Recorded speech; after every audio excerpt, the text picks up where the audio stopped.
เกี่ยวมาก่อน10 ผู้คนนะครับเตรียมนะครับเตรียมเลยครับเตรียมตัว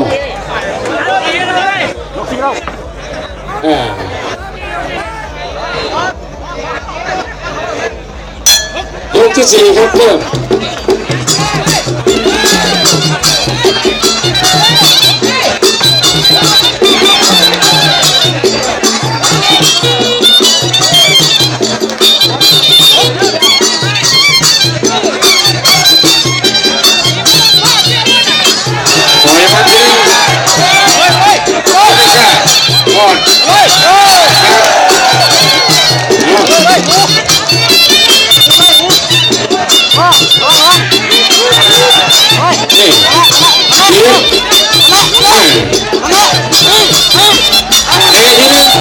ก่อนมาเตะด้วยนะ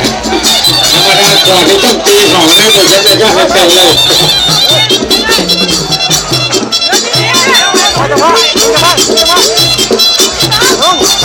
ยมัน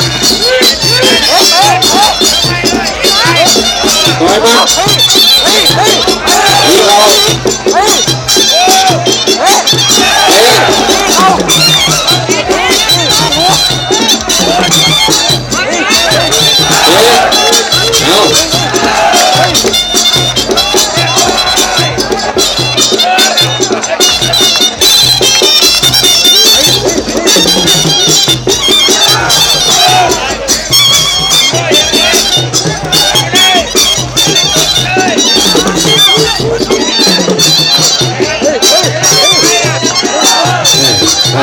เราก็ยืนเก่งก็หาอยู่โอ้ยแชมป์เด็กข้างขยันบอกอาวุธเยอะเลย